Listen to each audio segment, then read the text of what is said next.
이제 확실히 날씨가 좀 누그러졌죠. 올해 유난히 더워서 많이 지친 것이 사실이고요. 오늘 예배를 통해 은혜를 받으시고 또 몸도 마음도 회복이 되고요. 하나님이 주신 생기와 활력과 열정과 두려움이 없는 강한 마음이 있기를 주의 이름으로 축복합니다. 지금까지 가나안 전쟁을 쭉 나누었는데요.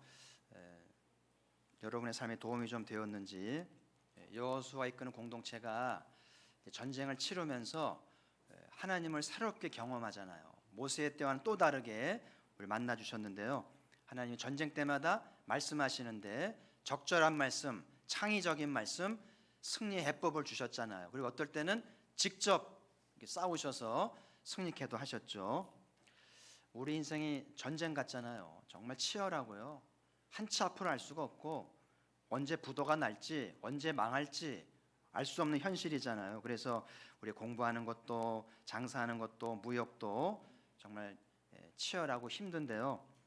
여호수아 하나님을 경험할 수 있다면 우리도 생존할 수 있고 승리할 수 있다고 저는 믿고요. 그래서 여호수아서를 틈틈이 좀 보시면서 또 말씀들을 기억하고 잘 적용하면서 여러분도 승리하는 해내는 은혜가 있기를 소망을 합니다.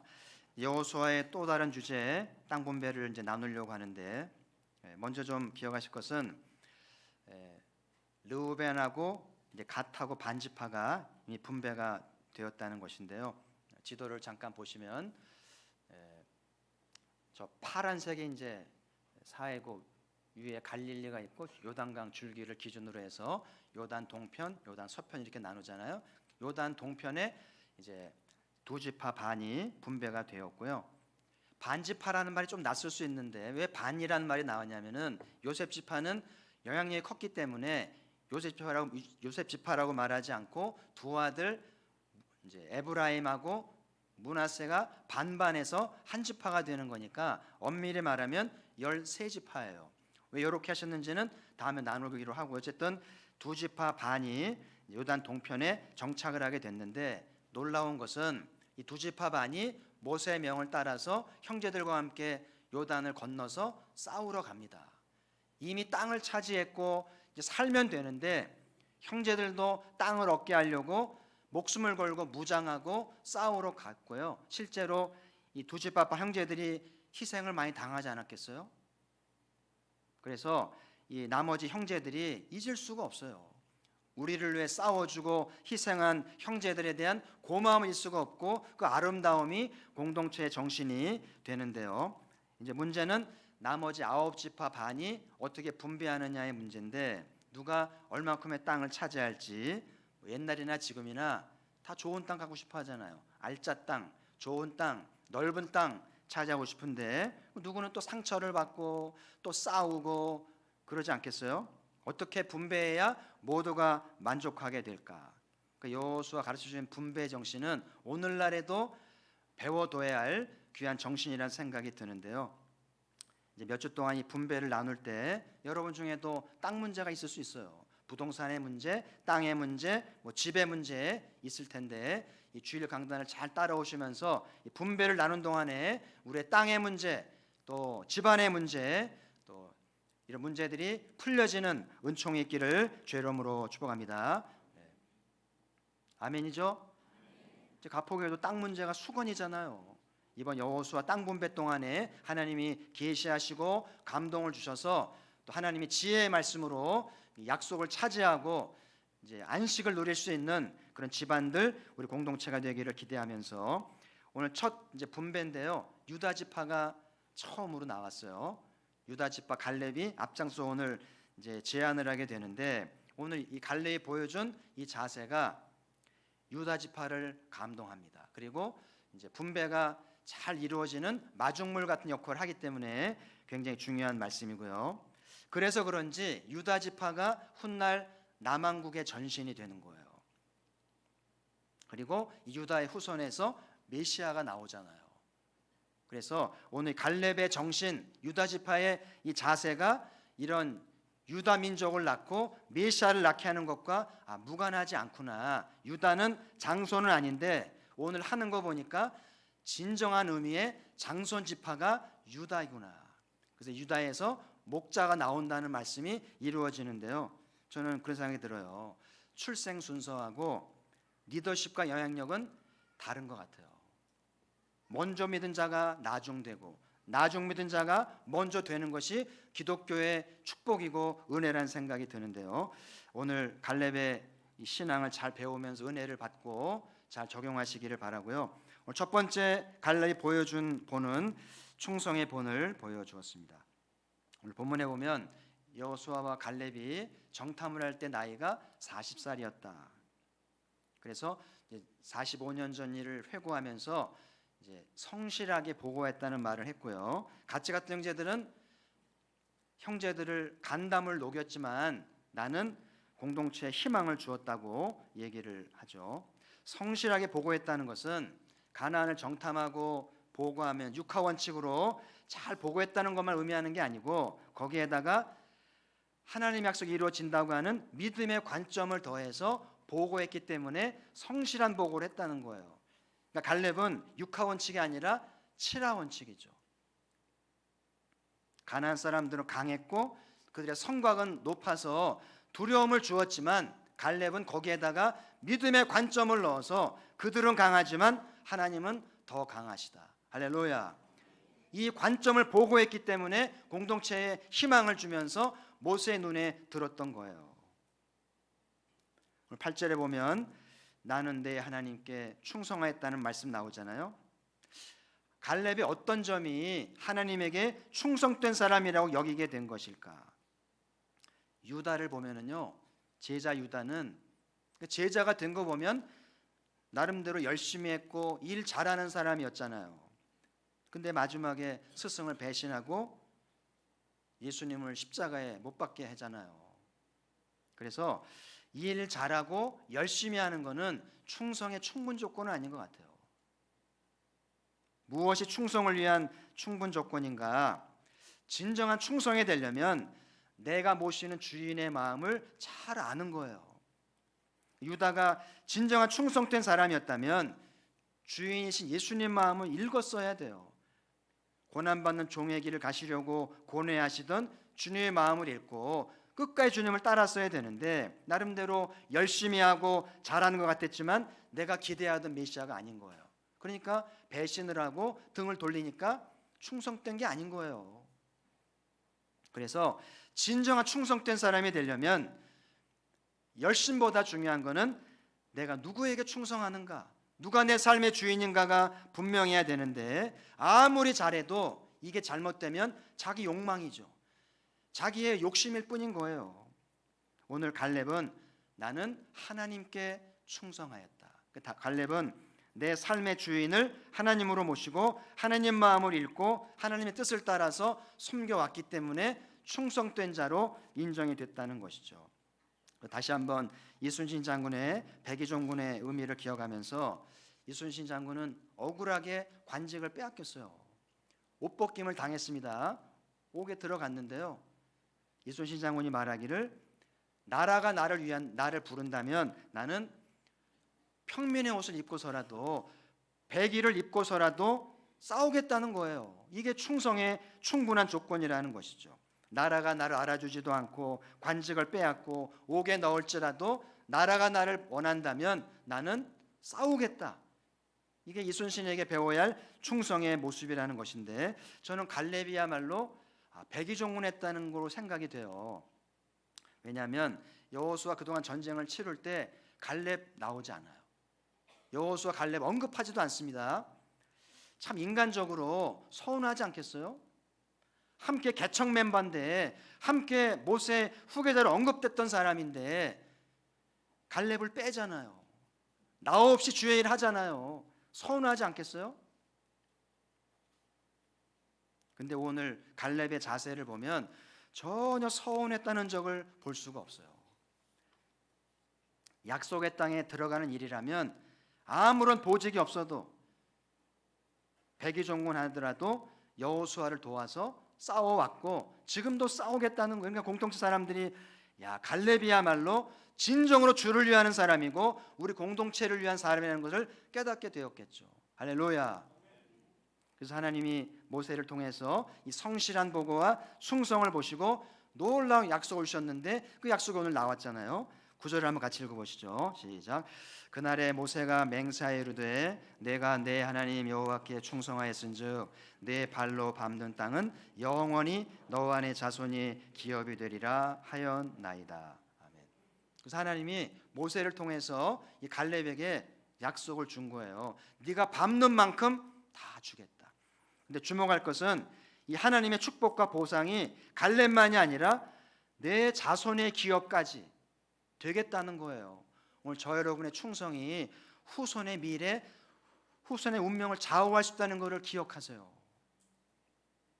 그래서 오늘 하나님이 45년 전에 모세를 통해서 땅을 약속했는데 오늘날 드디어 45년이 지난 오늘 드디어 그 약속이 이루어지는 D-Day가 가까워 온 거예요. 할렐루야. 우리도 이 말씀을 잘 경청하여서 우리에게도 약속이 이루어지는 좋은 날 D-Day가 있기를 주의 이름으로 축복합니다.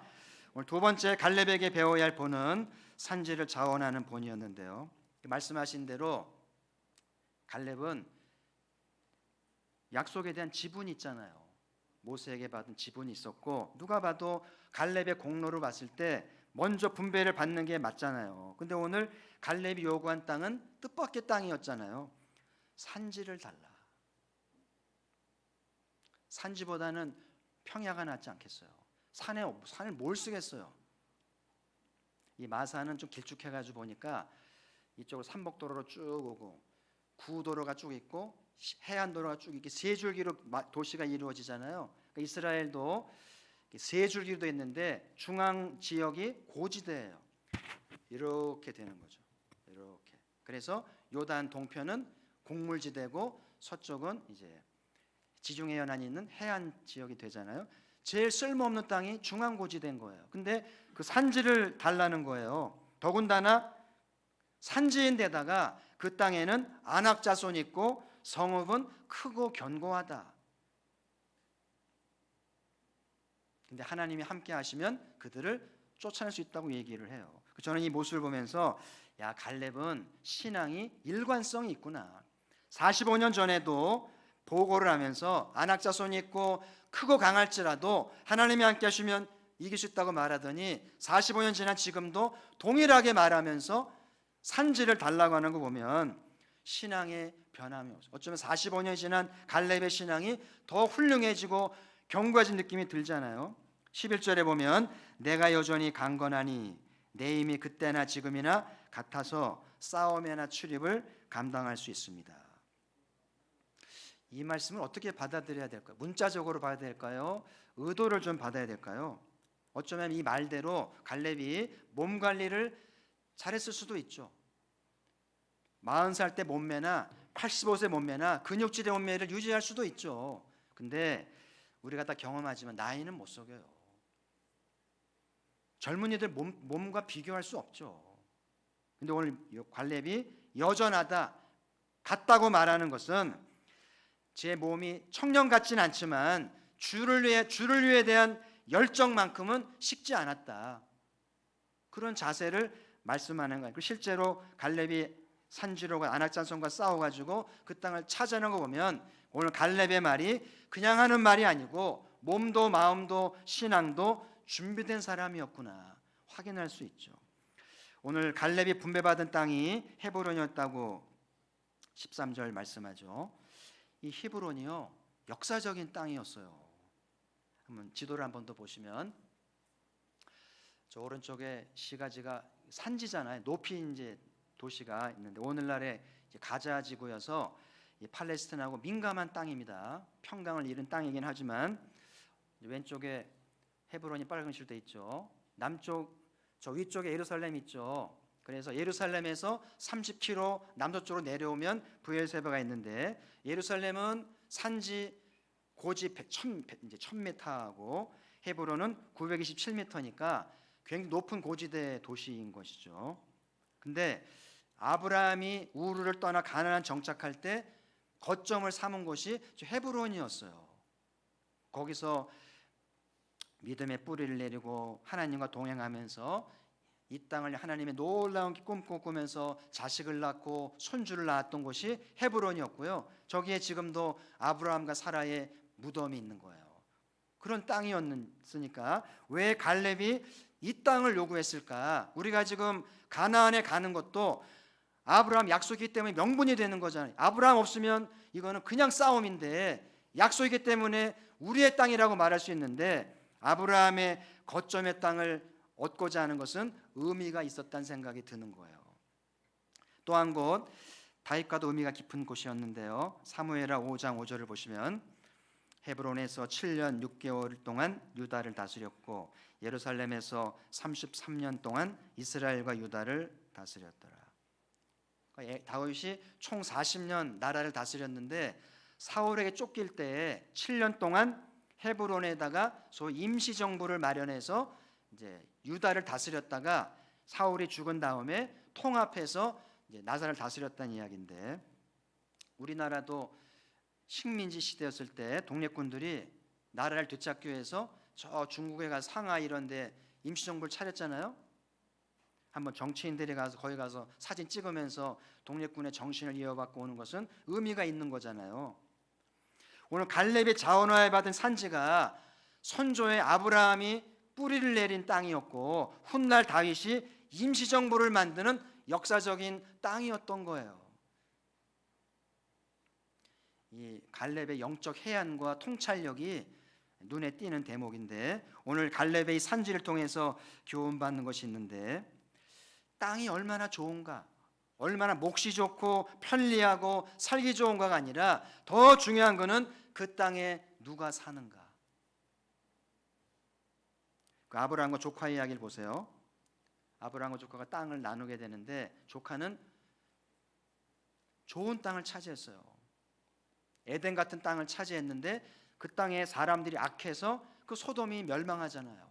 근데 아브라함이 찾은 헤브론 땅은 척박했지만 사람이 좋으니까 그 사람 때문에 역사적인 땅이 되잖아요. 그래서 여러분 몇 평 땅에 사는가, 부동산이 얼마나 유망한가 중요한 게 아니고 거기에 누가 사는가.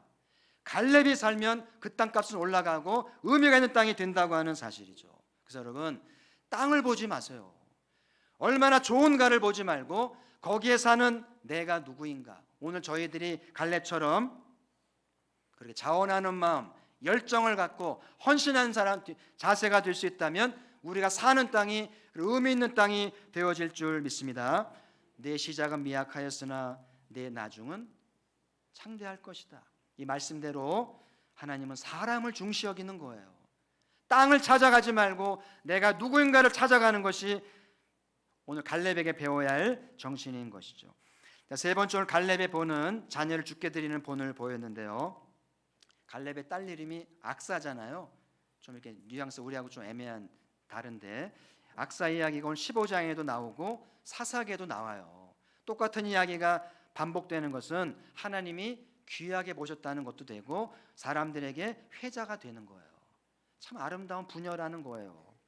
오늘 갈렙이 약속의 땅을 차지하면서 딸을 시집 보내게 되는데 이렇게 얘기합니다. 누구든지 기럇세벨을 싸워서 땅을 차지해서 가져오는 사람에게 내 딸을 주겠다.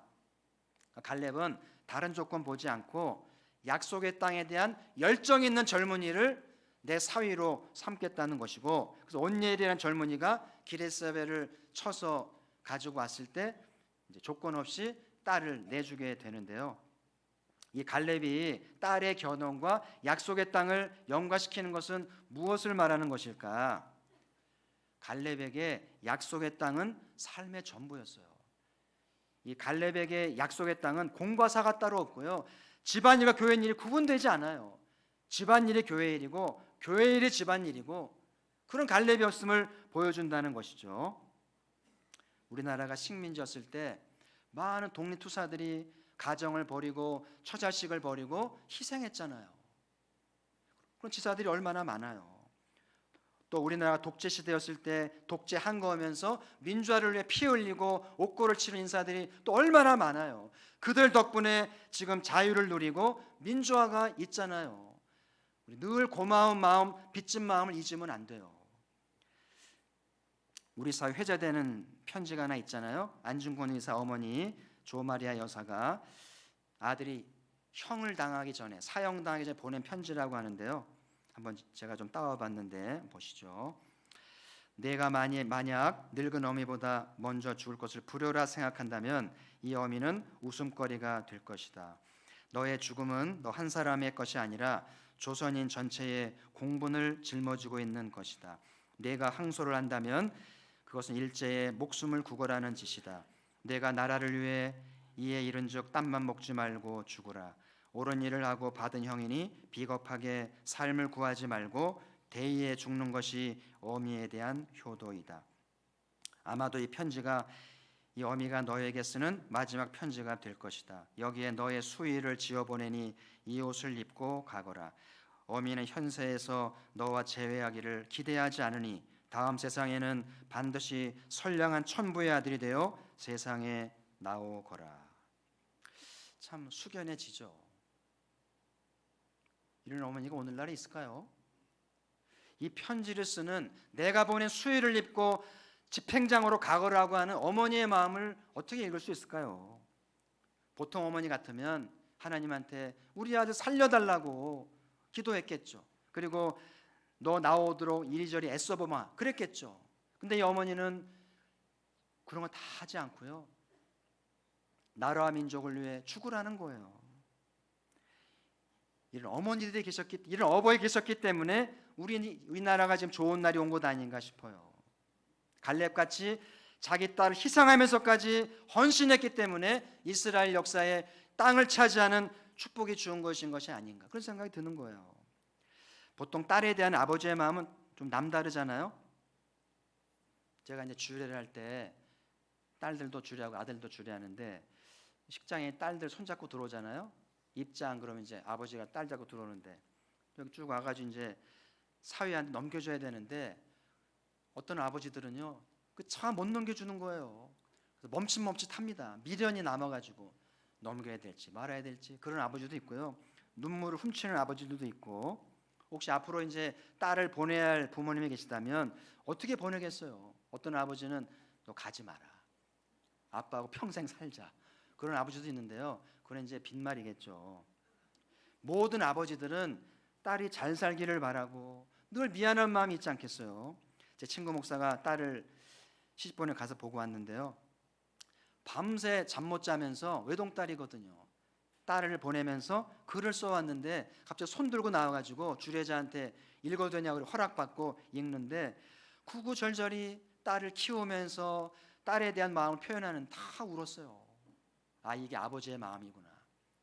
아마 갈렙도 딸 하나 있는데 얼마나 애틋했을까요?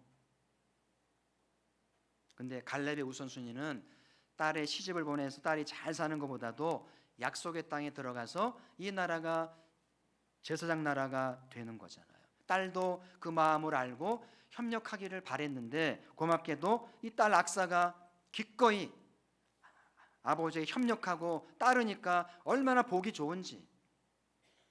눈물겨운 이야기는 딸이 이제 시집을 가면서 아빠한테 복을 구하면서 아빠 시집 가는데 샘을 주세요. 중동 지방의 샘은 중요하잖아요. 그러니까 아빠가 그냥 샘을 준 게 아니고 윗샘도 주고 아랫샘도 줍니다. 이게 뭘 의미하겠어요?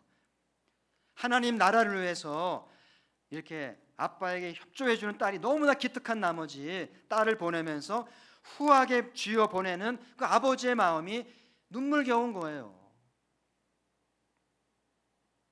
놀라운 것은 이 사위가 훗날 사사시대에 나라를 구하는 인물로 자라갔다는 거예요.